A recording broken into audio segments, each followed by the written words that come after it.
Hi guys, sorry for the 3-minute delay. It's his fault. It is that man's fault. He was talking too much and I forgot the time.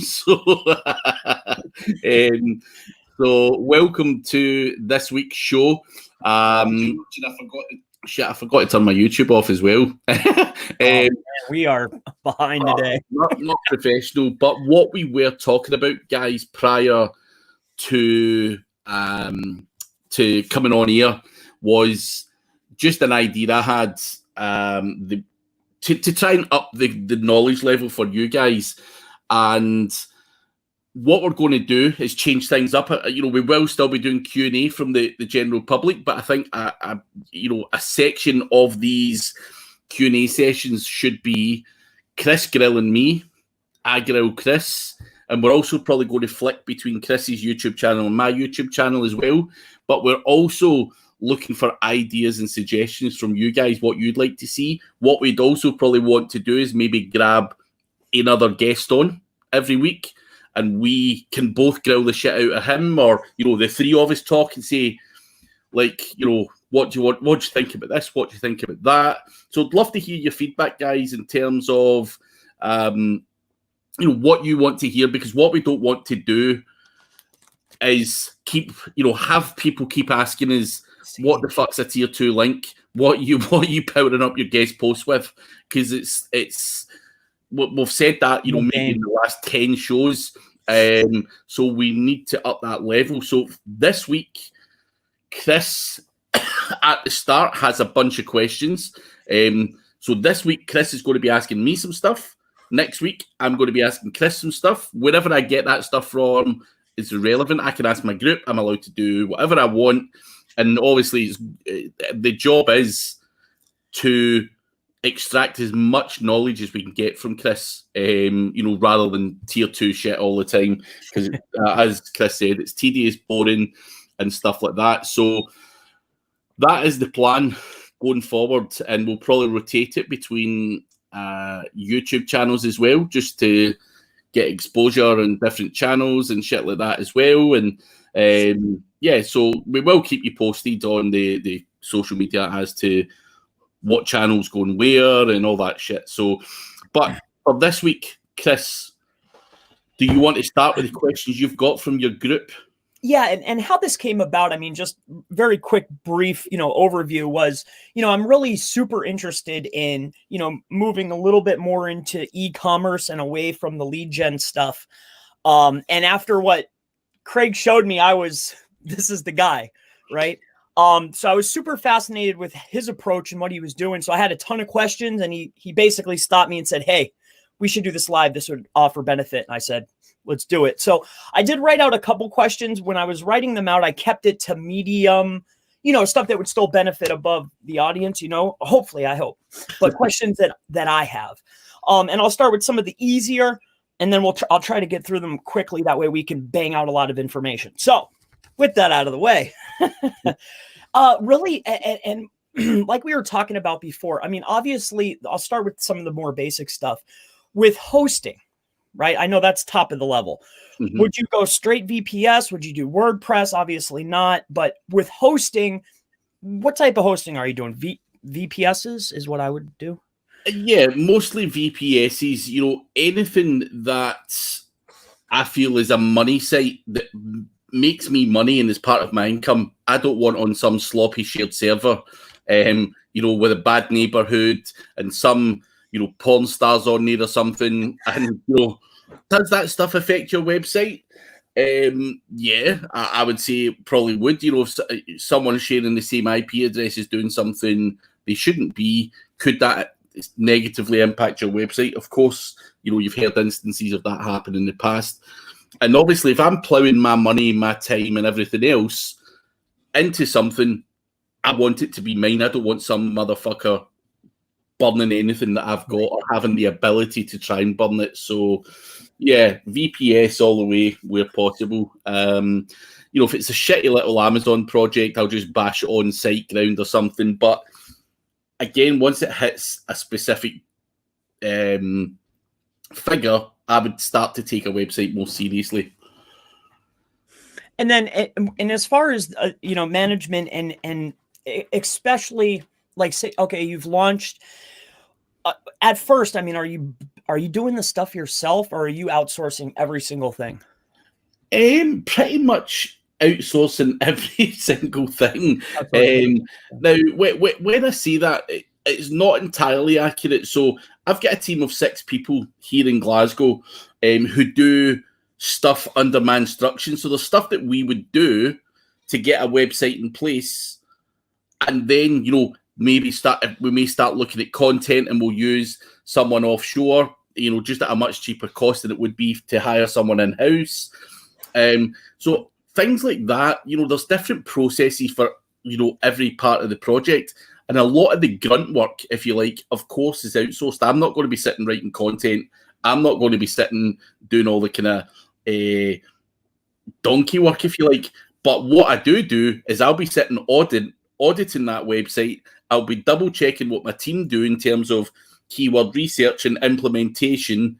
I'll be auditing the shit out of these websites month on month on month, and continually tweaking. So it would be unfair to say that I don't have any input at all, because in my experience, I have to have that control over the website, because I may do stuff that's slightly different from the other people, or I may do something that's slightly more newer, and I just want to be able to have that element of control whilst using everyone else to do the donkey work. So I do oversee it. I'm still hands-on. I do go in and tweak shit and all that kind of stuff, and I will be in full control of the backlink profile. So yeah, so it's I wouldn't say outsource everything, and that would be unfair. But it looks like that. I'm not doing any donkey work, and I'm not sitting writing the content. Put it that way. Right. It makes okay. It just like local. And then we talked about this. I think this would be beneficial, but it was one of my very first questions. It was, obviously I didn't think that starting fresh would be ideal. So you would say that starting with something that is already in place and moving and in motion, taking that initial investment of say $5,000 or $10,000 would definitely be the way to go. Yes, for me, and the reason for that would be I have set up so many e-com, dropshipping, affiliate businesses that never really got off the ground, and I spent a lot of time and a lot of money not even getting them off the ground. Now, I think by spending 5 or 10 grand on something that someone's been passionate about before, in terms of writing loads of content, and they just couldn't get a grasp of SEO, a full grasp of SEO. It basically gives me the ability to see, one, whether that website starts to make sales, because it will rank for a whole bunch of long tail keywords anyway. And 2, I would understand any kind of logistical problems, like, there's loads of returns and all that kind of stuff. So it kind of gives me an idea as to whether that business is scalable or not. And I think I'm quite happy to pay someone, 5, 10, whatever, for that peace of mind, because I think I told you before, I've jumped 2 feet into niches before, going, right, boys, I sat in the office literally doing this, right, boys, this e-cigarette shit is going to take off. There's hundreds of thousands of fucking searches for it. Let's slap a fucking website up. Let's do it. We're the best. And we're the best. The drop shipper was a piece of shit. The legalities round about it, including not being able to do any kind of paid advertising whatsoever, was a problem. The ability to even take a payment was a problem, because PayPal were the only guys who would take payment for e-cig stuff. So the banks and everyone else didn't want to fucking know. Now, when you're fighting with all of that, it's a dead business. Your drop shipper's a fucking asshole who sends out all the wrong stuff. So you're starting off on the wrong foot. Now, what I'd have rather done was seen another guy fail and put his heart and soul into that and say, whoa, that's not for me. So that's where I think buying a business in its infancy and maybe taking advantage of someone who doesn't have the full set of skills to be able to scale a business up to the next level is where I see an opportunity. because, and I know it seems horrible to say that, taking advantage of the vulnerable or someone who doesn't know what they're doing, but I've been in this game for 18 years, and what else am I supposed to do? Of course, it's like a real estate guy who buys some old burnt out shell, or the real estate guys who take advantage of people who need to sell their home quickly. They'll give them 70% of the value of it or whatever. And that's what I'm looking for. So sadly, it is taking advantage, but business. A lion doesn't attack an elephant, right? So, and that's an excellent, that it's on the list, but it's down the list, but I'll just touch on it.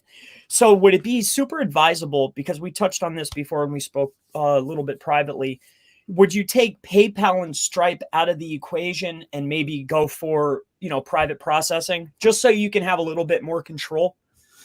Yes. The reason for that is, again, I've had so many friends who have had money caught up in PayPal where they will earn a decent amount of money, and then PayPal will randomly just put a halt on it and say, we're investigating, and they'll hold on to 50 grand of your money, which might be essential for your business in terms of cash flow and stuff like that. PayPal don't think twice about just sticking the boot in and fucking you up. And I hate PayPal for that. And Stripe are the same. And you're also giving these people the ability to your customers and stuff, the ability to claim their money back quite easily. And I think that's a disgrace. I think we need someone, a payment vendor out there who's on our side rather than the scamster side, who, too many people order shit and say, oh, I didn't get that, or it wasn't. And that's it. And, so it is what it is. And we've actually got someone, Graham Horner.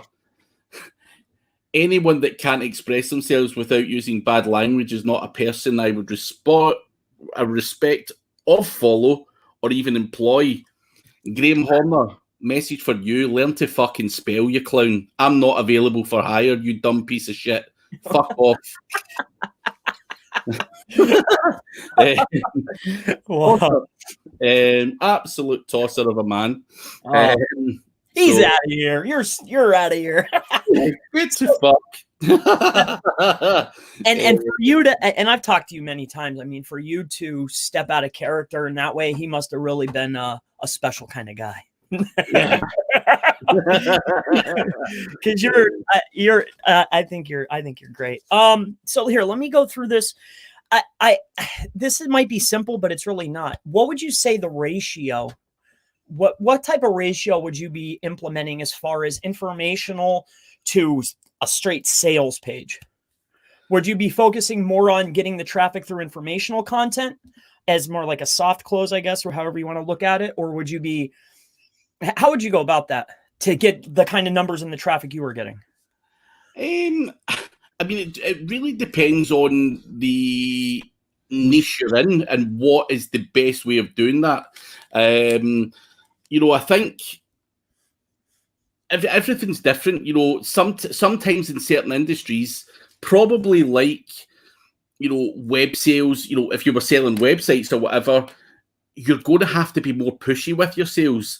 And I think, other industries, the art of selling is not to sell. So, especially in the SEO industry, there's certain things out there that you've just got to put informational pages up about and say, subtly, here's what it is, but not sell, buy. And I think sometimes the art of selling is not to sell. And that is something that in the niches that I operate in, it's more about providing the information rather than you have to buy or discount this or anything like that. It's just, here it is, and if you want it, take it or leave it, and you get volume by merely ranking for those search terms. But as I say, that it really does depend on your industry. I think in the SEO industry, what are people going to buy from another SEO? You're going to have to sell yourself. Make sure that you've got good case studies, good examples. you talk well and all that shit, and I think that is what's going to have to happen, if you're going to be selling SEO as a service or whatever. So yeah, it depends, and I hate that answer, but it does depend. It depends. That leads, and then too, you touched on this a little bit before. Obviously, when we spoke, you are to get those sales and to get a lot of that traffic. How much of that was derived from ads? Initially, probably quite a lot of it. Part of my strategy is sometimes to get things moving, to get sales going, to get your name out there, get your brand out there, get people on the website, get the click-through rate and everything else going. Then you would use probably be heavily focused and paid at the start. Right. But the job is obviously when the organic stuff comes in, is to reduce that spend. Even to this day, I would think it would be wise to still use an element of paid traffic, even if you do have good organic rankings. And I think that it's just good to have, a proportion of your income coming from different streams. So if I invest $5,000 in paid, it's got to pay off. If it makes me 25,000 or whatever, then I'll continue to do it. And you can still get a positive ROI using paid. And I think using it at the early stages of a campaign helps build up the brand. It just gets your name out there, and it just gets the website flowing. So really, just like social, you initially start pumping the ads to get those initial conversions, and then you start building out. So it's like that, but just at a lot more expensive, really. Yeah. And then that leads me, especially with expense. I mean, really the expense for, what I do is mostly content links.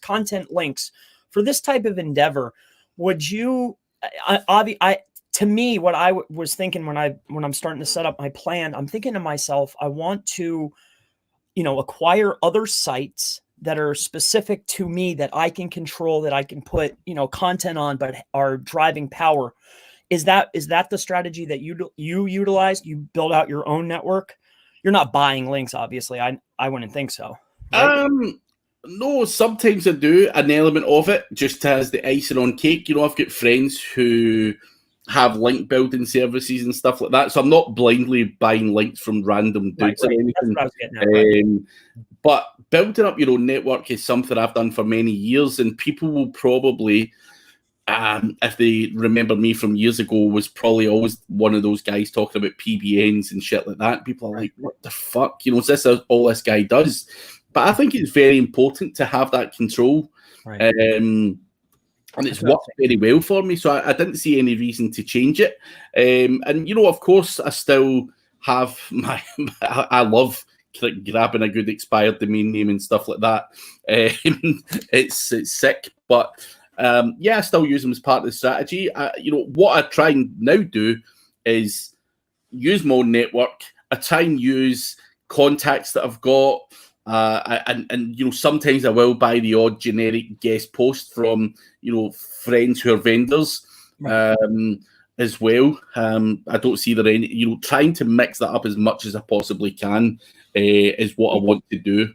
But you, as far as off page, you keep it very clean, like very clean links, the cleanest you can possibly get. Because okay, all right, that's what I was like, client side. Okay, and but another thing I was really curious about was, as far as, I guess, tracking and maximizing conversion, what do you do, or what's the process to really hone in on conversion? Like what KPI are you looking at for how would you get there to get more conversion? Is really, how did you? Because I saw that spike, the proverbial traffic boner, right? But I also noticed that the money went up in that point. Yeah. What was the difference? What's the conversion strategy? The conversion strategy, again, is one that is quite hard to put your finger on.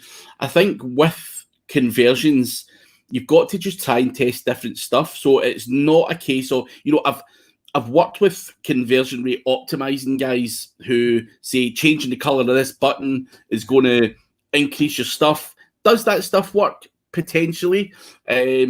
I'm not going to say it doesn't. It's very hard to put your finger on exactly what changes, but with SEO, we all look to continue to tweak. And I think from a conversion point of view as well, make that job simple, easier, and put it right in, think of people as dummies.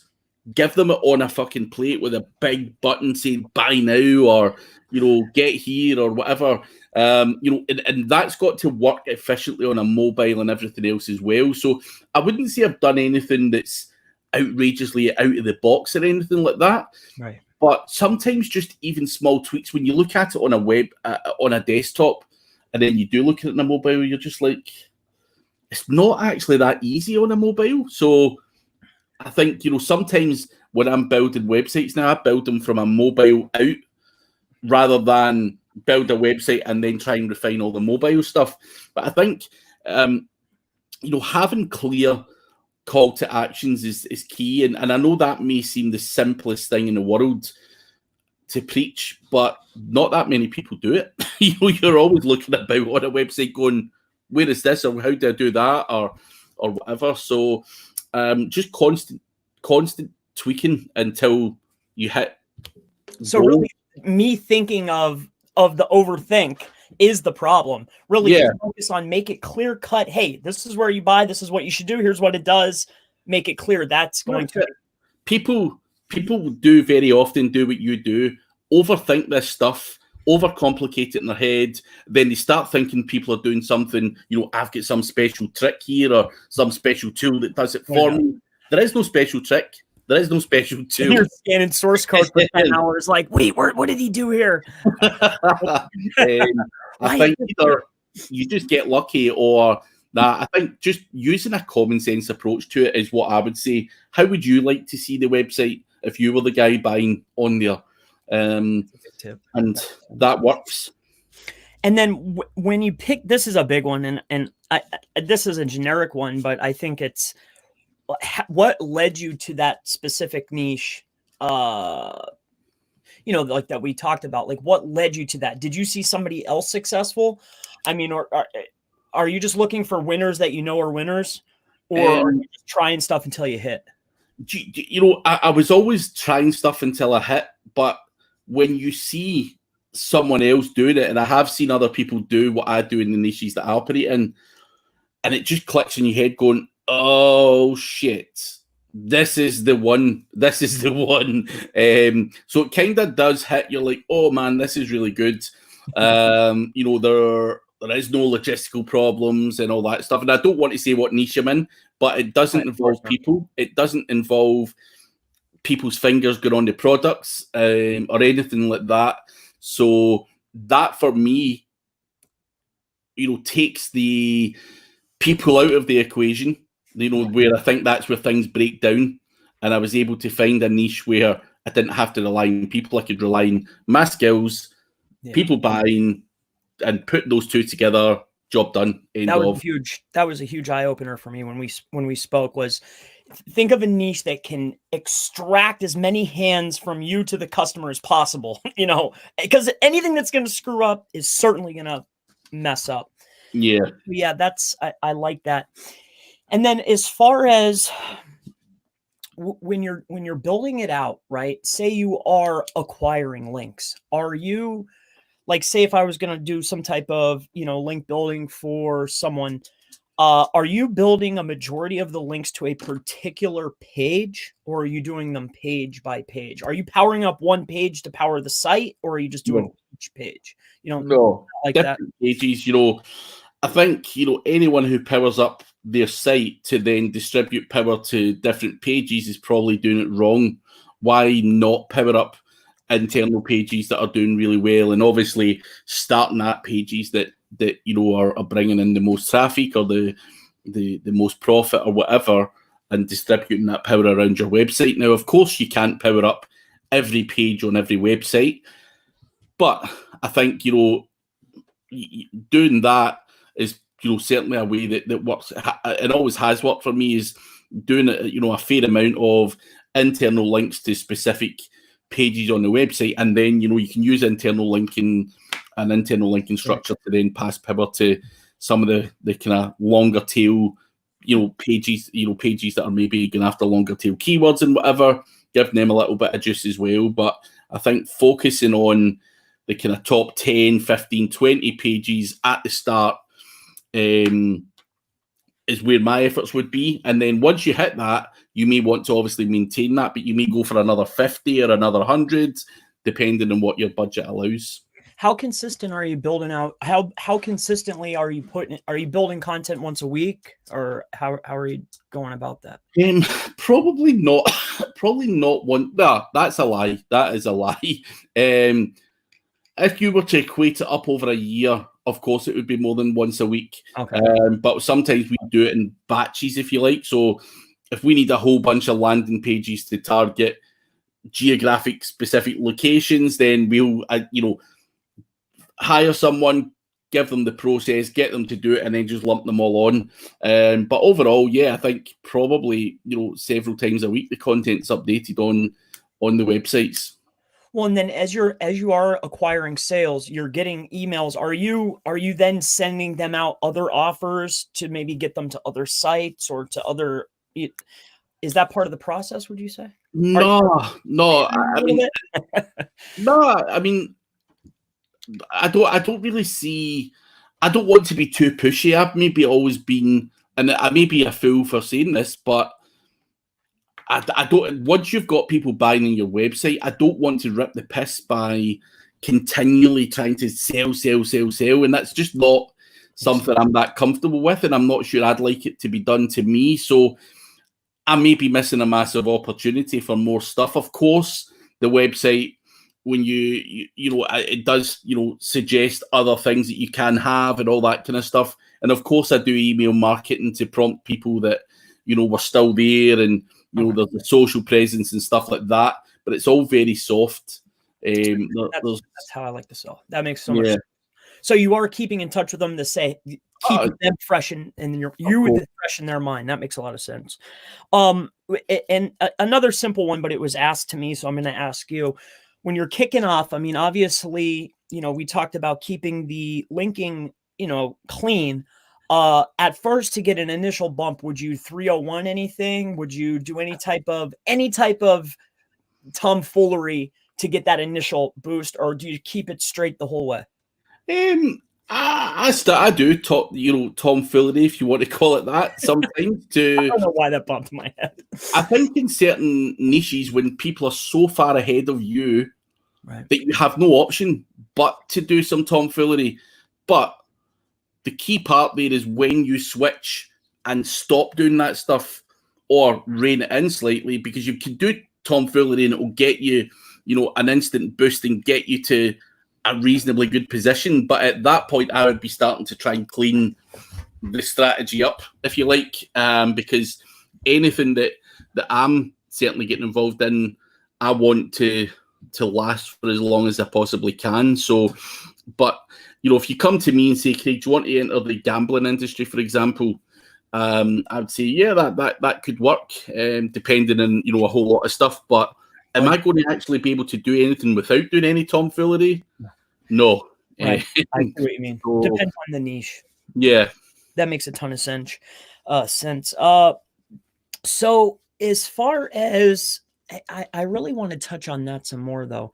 You're building your email list and you're getting them. What about like any type of extra conversions? Are you spending time and or money on people that maybe jump out of a cart, or with, keeping the client, like, maybe taking phone calls or doing anything extra? Are you spending any extra time for people that maybe don't buy, or maybe they came to the page a couple times? Like, are you doing like following them around basically? Okay. Yeah. I mean, retargeting works very well. And, even abandoned carts and stuff like that. Do you want to do stuff there, sending push messages or whatever it might be, to people who've abandoned the cart? Of course you want to do that. That is an opportunity where maybe I've done it. I've been on Amazon and I've added something to cart and just forgot to buy it. And, before I know it, I spoke to the wife or something. She's asked me a question. I've just forgot to click on it. So I think sometimes subtly just prompting them with a push message or, whatever, something soft again, is a way to attack that. And yeah, I do that. And from what what wouldn't you do? If you could say, man, these are 3 things, like I don't want you to tell me what to do. What wouldn't you do no matter what? Like, what really comes to your mind? Like, hey, don't do this, don't do that. I'm not sure there's anything marketing wise that I'm not doing. You know, I do use pretty much every avenue that's open. I just think it's how often you do it and how repetitive and the messages that you're sending out are really the key part of it. What I would just say is, if someone has left your website and they, you know, don't try and, you know, beg them to come back or whatever. You know, I think it's all right leaving a presence out there or just, you know, a polite reminder. But, you know, I would never be begging or you know, making it seem like that, you know, throwing it out there in a crazy way. But I think doing everything in sequence at the right time, whether it's a push message for an abandoned cart, whether it's retargeting people, you know, it all works very well. So I'm not sure there isn't anything I wouldn't do. And even now, I look at software like Go High Level and stuff.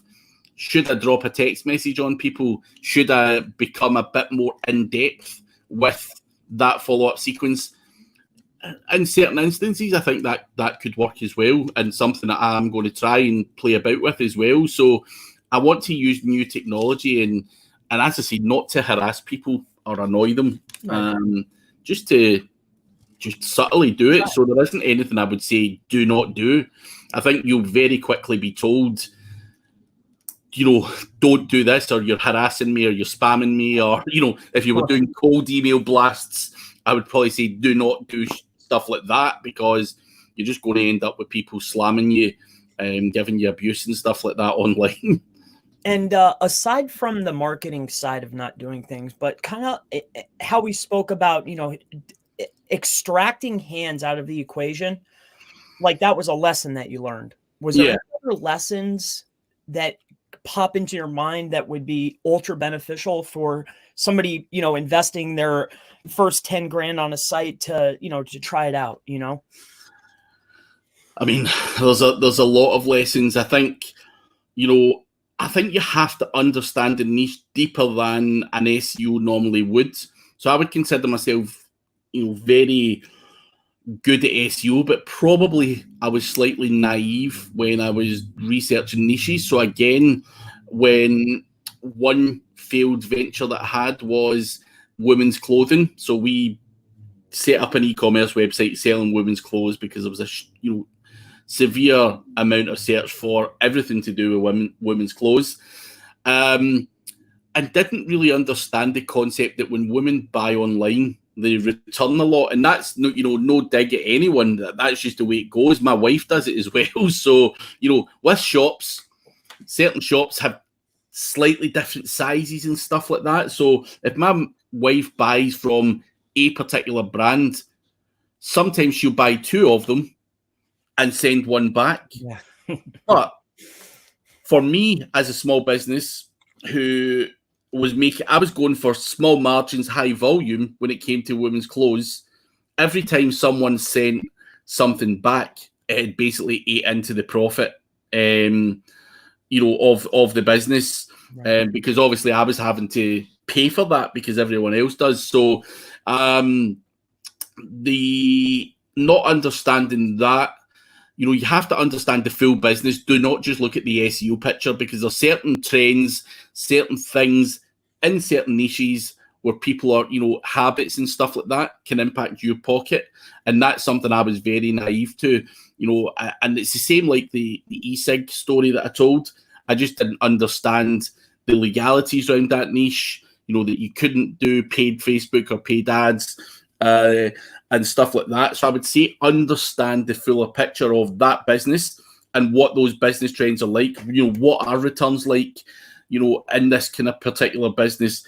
And obviously when you're selling products, there's always going to be an element of returns. But when you're selling women's clothing, that percentage is supersedes anything else you'll ever see, just because of trends that, you know, women's clothes are, you know, don't fit, you know, from one brand to another. You know, my wife's like 5'8", so she's reasonably tall for a woman. So if she buys trousers or something from a certain place, sometimes the leg length is shorter than others, and that's why she buys, you know, multiple pairs and then sends them back. So River Island and Nix and everything must hate my wife. So yeah, so understand things like that rather than thinking only about the SEO, because that's all I was thinking about, and I burned a lot of money. And when you were first launching, when you were first, you know, obviously you already had a working concept that just needed that extra push. I know that you mentioned switching over, you know, just the affiliate offer was one thing.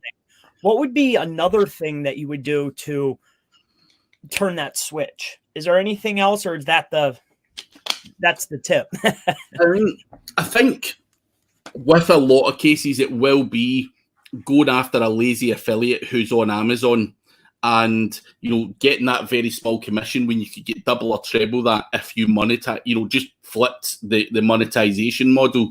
However, with a lot of websites as well, they'll rank for 1,000 keywords, but there's 50,000 other ones out there. So it's just sheer scaling the content. And, you know, if you can identify that, then it's all about just, it doesn't matter whether it's flipping the monetization model. Obviously, Amazon model, flipping it onto something else was the quickest way. I was doing it before, and that's what a lot of people are now doing for themselves who sat with Amazon sites, because the commission doesn't make any money anymore. But as I say, sometimes you're just looking for someone who wasn't able to do link building. So if I invested, you know, X amount of money into link building, would it move the needle from down here to up there? 100% it would. And once I'd done that, sustained that, and it got, you know, treble or quadruple the amount of money, then, you know, I was quadrupling my money. So I think I heard Diggity talking about like a recursive, you know, starting here and then they're hitting every single keyword, pumping out the content. Is that kind of the strategy that you would follow? Yeah. Yeah. My other question, oh man, what was that other question I had? Oh man, it slipped my mind. I had a good one. If you remember it, you can come back to it though. Yeah, I forget now. But we have I see them moving over there. It's distracting. So what we want to do is give you guys some value as well. Hayden Cock, Chris's G-Stack course was full of knowledge bombs. There you go. Compliment for Chris. Someone needs a job. How do you build up a website? How do you power up a website's authority for T6? I mean, the authority to me comes with age, size of the site, and how many links are coming in. To me, that's what builds authority. It's just time, links, and content. That's my opinion. I mean, I would say. Yeah. No, that's exactly the same for me. Just got to put the grind in. Ryan Houghton saying, what's wrong with writing the content? I like the donkey work. Not for me, man. It's I don't know why people could like that, but that's my least favorite. My least favorite, yeah. So Ryan, I think I said to Ryan offline, because I think Ryan either has or is going to release a kind of content service. Yeah, there's much. My group, he was giving away complimentary samples. He's trying to build up some reviews. So. Yeah.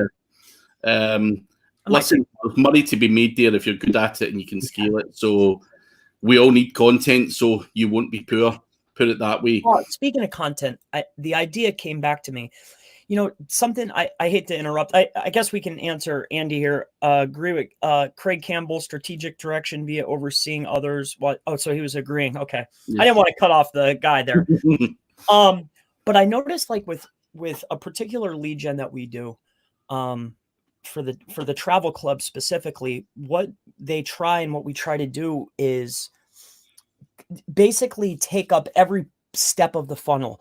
Like we'll go out and go on the Quora and put up, hey, have you tried this service? Like leave reviews. Like we set up like review sites. We're controlling the whole way down to lead them to, like, they're even putting up stuff talking about themselves. They're doing versus their competitors. Like, are you doing that for e-commerce? Is that the kind of stuff that you would do? Yes and no. Not particularly for the projects that I'm on, because I don't find them that hard. But again, it depends on, you know, your level of competition and what you need to do to be able to win. So I don't think it's a bad thing to be doing that at all. But do I do it personally? Nah. No. Yeah, when somebody searches for the travel club, when you search the first 2 pages are nothing but their content, you know. Yeah. So I was wondering, you know, that's, you know, highly effective. If I own all the sites, I'm putting out content about myself. Not only is it links, but I was just wondering if that would be a strategic advantage. I think, of course, it would make perfect sense to do that. However, if you've got an e-commerce website with loads of stuff, and, you know, it's more product-specific searches that people are actually searching for, not always the brand. Now, is the brand SERP important? Of course it is. And if you can dominate the first 2 pages with all of your stuff, whether it's your LinkedIn, your Instagram, and all that stuff, I think that's a common sense approach to do that for your business. And naturally, if you Google like my name, Craig Campbell SEO, you'll see I, you know, dominate the top page for a whole bunch of stuff, including interviews and, you know, webinars and all that stuff. So is that a good thing to do? Yeah. Would I go over the top with it? I probably, you know, I probably wouldn't. You know, is there, you know, having the top 5 or 6 is enough for me. I think it's debatable. You know, does anyone even scroll down any further? You know, I think that's the debate you would have to have. So they're looking at 2 pages. So nah, it's not something I do overdo anyway. So so there you go. People I'm just scrolling down. Sorry, guys. Hasta la vista, boss is here. That guy. I'd love to know people's feedback on guys like this, actually, who obviously have their own opinion. The guy's perfectly entitled to say whatever he likes. You know, he doesn't respect or follow any or employ anyone who uses bad language. What's your thoughts on guy? Like, if he doesn't like what I'm saying, why doesn't he just skip on? Why is he watching in the first place? That's what I don't understand. Chris, do you get this kind of crap? You know, I get this crap all the time. Yeah, I do, but you know, my dad always said, you don't look at people, you look past them. And yeah, I think it's a good thing to have. You know, I think, you know, if I didn't like someone, I certainly wouldn't be sitting watching their thing and churning their content beyond belief. And I hope no one was offended by me telling the guy to fuck off. But he's probably your best fan, really. Yeah. You know, he probably watches all of your videos, thumbs down all of your videos. He probably wants to be you. He wants to be in your position. That's probably why he's, you know, I've noticed that a lot with people. They'll watch every video, they'll thumb it down. It's almost like a I don't know how to explain it, but I don't know how to explain it, but it's just I hope no one, I just lose the rag sometimes when you've got guys like that just always chip in with something negative. Like, please just don't watch if you don't like it. So yeah. But how do you know when to jump out? Like, say I get started, because I mean, it's a 2-part question, really. The only thing I've ever done is like local lead gen and just coupon sites, like, you know, like HostGator and stuff like that. But it was super niche specific and focused on one thing. Would you do multiple, or would you just hammer one thing? Do you think that that's easier? If, say, it's my first one to go to the next scale, would you focus on one specific thing, or?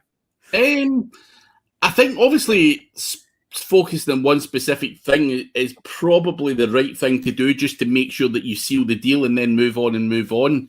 It really comes down to you as a person. You know, if you can deal with multiple things at once and you're quite strategic about it and you take action, then there's nothing wrong with doing 2 or 3. But I think a lot of people get lazy and they spread themselves too thin. So I do that sometimes. That's the danger. We've also got another guy. I keep getting notifications that you're streaming stuff. We have a few mutual contacts, but that is all. Can you stop bugging me with this stuff, please? I never asked you to come. But you're inundated today. Yeah. I need to write this guy's name down as well. That's how you know you're winning, though, Craig. I mean, the more people that are in the opposition, that's how you know you're, starting to do a lot better. Not everybody can love your channel. Not everyone. You're always going to get haters. Only 95%, That 5%. But that would be an excellent gentleman to have on as a 3-way. I would love to. I mean, I don't know how he would do with, questions or whatnot, but that would be an excellent, excellent gentleman to speak to about some local stuff. I just saw it pop up. I would love even just listen to you guys. I watched all his stuff. I saw all of his stuff on YouTube. I watched all of it. Probably multiple times. Him and his brother too. I watched his brother's super sick with some stuff. Yeah. He don't put out a lot of content, but the stuff he has is pretty good. But Tom, I mean, hope you're both well. Question, looking at 10 years down the road, what do you think SEO will look like? Will it be all about pay-per-click? We've been saying that for the last 10 years. I mean, it's still going strong. So I don't think so. I don't. That's like people saying like everything's going to switch to topics. Like I think it's just something fun to chat about, Yeah. I mean, obviously none of us know what it will look like. And obviously Google would love it to be all about paid search. Sure. But I think, small businesses and everything else are always going to do a bit of SEO, and I think it will be about for the foreseeable future, personally. With GMBs and all that stuff, especially. So, I think it will still be here, man. But I may be very wrong. Is there a particular time, Craig, that you know when to jump out? Like how much time or money investment, or maybe it's not a time or monetary investment. How do you know when to jump ship?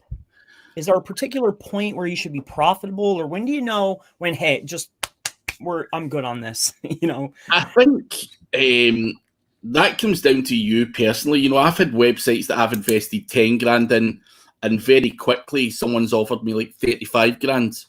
And I'm like, for the amount of work that I put in, maybe 2 or 3 grand worth of work, I'll take that and I'll jump. Sometimes it needs to be a little bit more. I think it really comes down to, it's like that Bitcoin situation. I remember years ago I bought Bitcoin at £4 something, and it got all the way up to £16. But what happened was I shit myself at £14 and sold everything. And I think if I hung on a little bit longer, I would have got more. But on the flip side, it then took a tanking. So was I right or not? I'm the kind of guy that's like, oh no, fuck it, jump in quick. It's like poker. I think you just need to. Poker, Craig? Yeah, really? I'm not very good, but yeah, I'm all right. I love playing poker. But I think it comes down to. I think it comes down to luck as well, man. I'm not going to lie. It comes down to a bit of luck, and not being too greedy. Carol Palmer, hey Craig, would you throw the SEO autopilot DR service straight onto a money website? No. The DR manipulation service is a way of manipulating a website's DR. Is it going to pass that value? Absolutely not. Websites that pass value are websites that have traffic, real DR, and a good solid backlink profile that really is passing juice. So the SEO autopilot one is not to pass juice. It's more to trick people. And obviously once you understand that part of it, you're going to be like, nah, fuck that then. It's not like I'm really buying a DR50 for $100 or whatever the price is. I love SEO autopilot and all of that stuff. But obviously the purpose for that is not to power your website. It's more to if you're an agency and you want to trick someone into thinking you're selling them good links, that can then be a good service if that's within your moral compass. It's one of the reasons I don't do client work. I can't be bothered trying to trick people anymore. I just trick myself into thinking I'm doing a good job. So, Pocket Linko is wanting this to be translated into English. Sam is here. Good to see you, Sam. Cameron, when getting a Google stack done, should I use the same Gmail as I'm using on GMB? When I'm doing a stack, I would separate. I would use a completely different Gmail and build the stack and the drive and everything in a separate property. That's what I would do. Now, could you build it inside of the same Gmail? Sure, but I would probably start with something fresh first. Yeah. He's the G stack man. I'm not going to argue with that. One of them. Sam saying the video I made earlier on restoring sites was gold. Thank you very much. Great points. Jordan Pierce. Jordan, you're coming on here. Jordan keeps saying he's coming on and then doesn't come on. Jordan Pierce, I'm volunteering you. You're going to be that first guest on here next week. I'm not taking no for an answer. You're a great guest.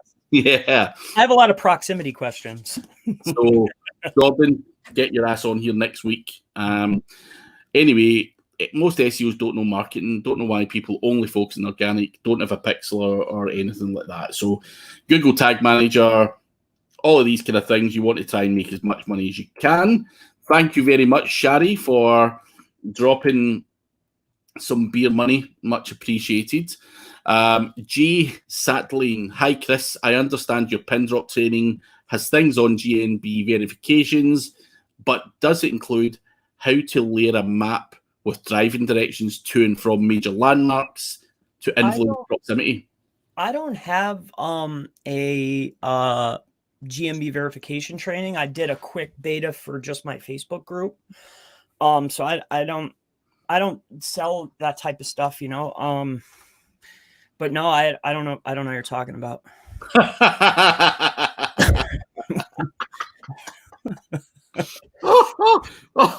don't know what you're talking about. You sound very suspicious when you say it like that. I didn't mean it like that. I just quick stuff for people that are in in the group. You know, maybe I'll come out with a little something here and there, but I don't know anything about any pin drops or anything like that. Hey man, listen, I'm going to back Jay up here. I seen something about pin drops on a video recently on your group, so I know exactly what he's getting at. It did sound like there was some good stuff there, so I can see what you're thinking, Jay. Go to that group and rewatch that video and see what the hell was on there. Oh well, no, I offered that to 10 people. I got the 10 and I took all that down. Oh, come on. A flash. I called it a flash training. That was it. Just really to help a couple people that, you know, that donated to the channel. So Jordan Pierce, robots write his content. Yeah, I wish I had a robot that wrote good content, man. Word AI does suck. Jordan's saying that as well. I think, you know, sometimes going and stealing content off expired domain names is better than, you know, it's real content off of. I'm probably just going to shut up now because, yeah, it's going to be less for me to steal. So there's a lot of YouTube videos too. I had a cool tool I was playing with doing that. Word AI, somebody just gave me like a little thing to try out these tools. They have a service and it's got all these tools inside of it, like a share thing. So I was going to make some videos like trying out all the tools like SpyFu and all those like tools that I never really invested in, you know. I never really, I don't know. I'm going to try that Word AI though. Don't, it's a waste of money. Yeah. Well, it's free for me. So Alti, bot generated content goes under manual review if it raises any red flag in the algorithm. Competitor also love to report your site using auto generated content. Yeah, you probably do have competitors, but I'm not sure. I think that's something like John Mueller said it and someone's believed it. I've seen a lot of guys with auto-generated content who probably have been snitched in, but unless Google are going after you manually, I think, yeah, it's all good. Sam talking about the Graham guy. We are not offended. Oh, yeah, that was me apologising for telling that guy to fuck off.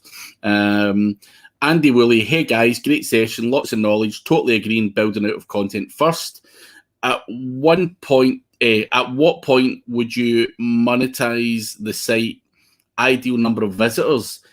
I would monetize the website from the get-go. Whether I had one person or 100 or 1,000, I would be looking to monetize it ASAP.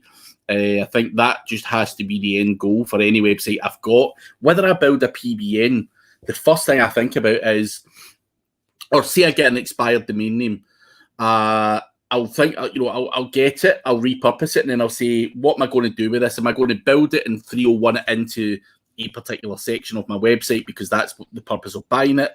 Or can I build a PBN and make money from it as well? Could I, say it was a hotel one, I might say, right, fuck it, I'm going to put on booking.com on here. So right from the get-go, before it even gets traffic, I'm thinking, what am I going to do to monetize this? Is it going to be like a booking.com affiliate or something else? And that's something I have done with PBNs. I've got booking.com affiliates and stuff.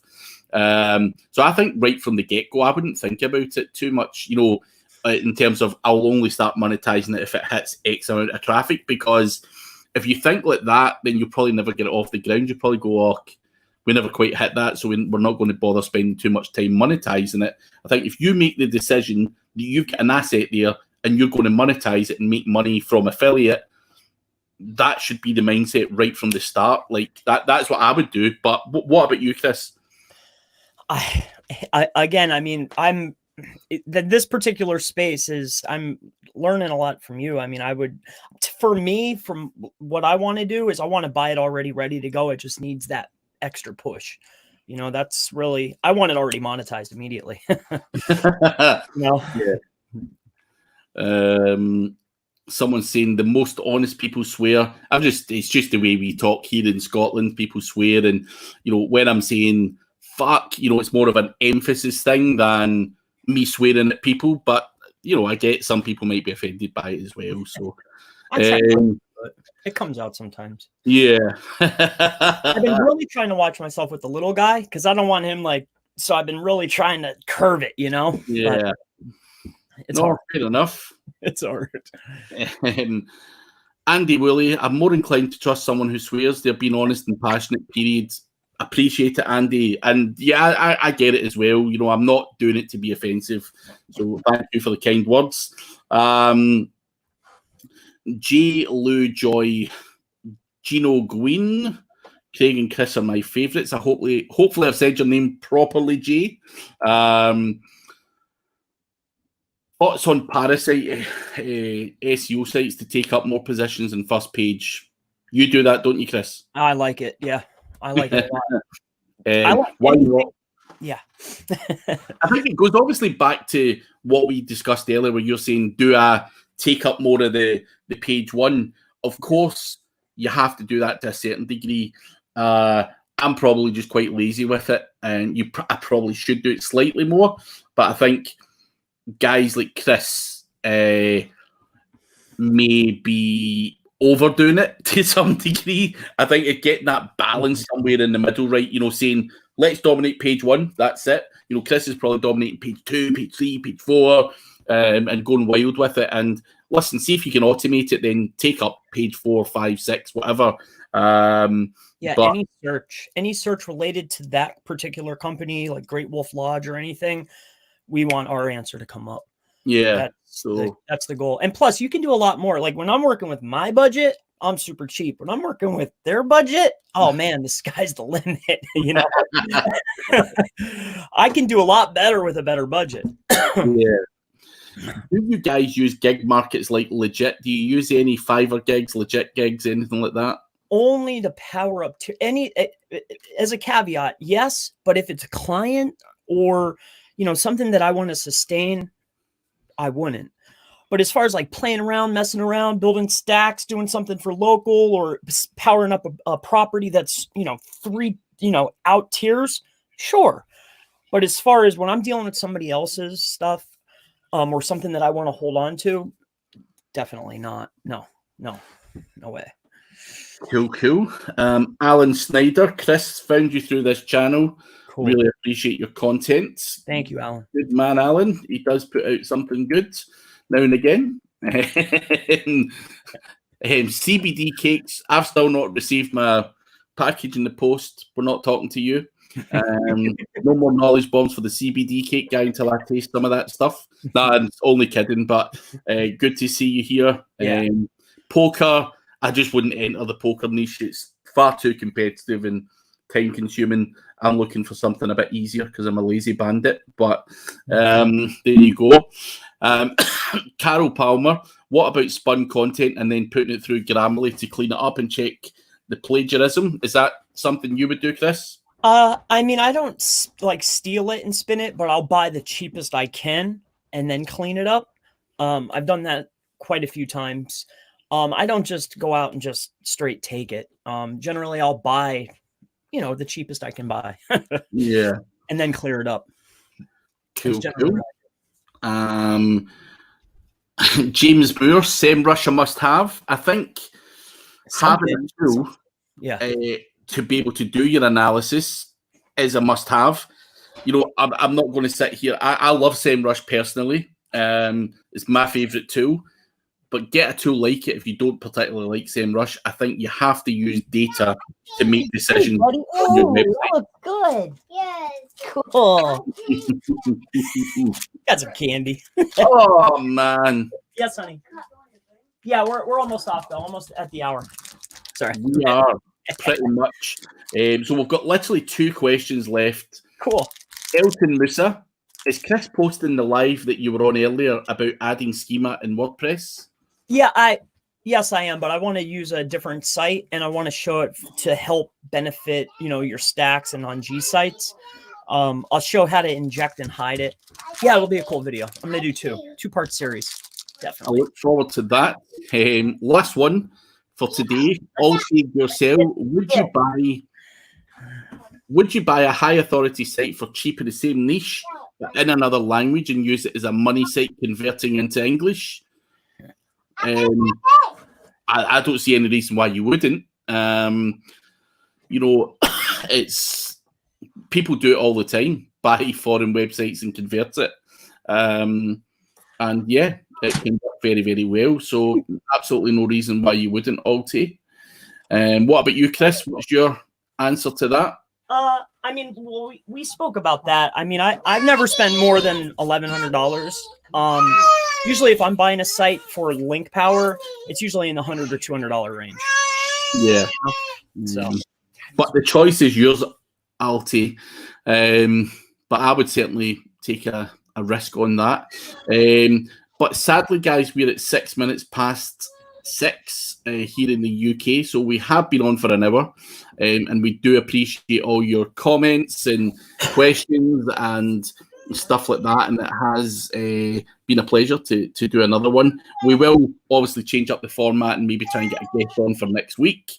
But we will keep you posted on social media with a bit more information on that.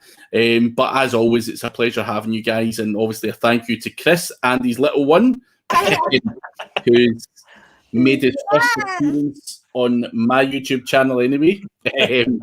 So thank you very much, guys. It's been great. And I'll catch up with you guys later. See you, Craig. Thank you. You giving them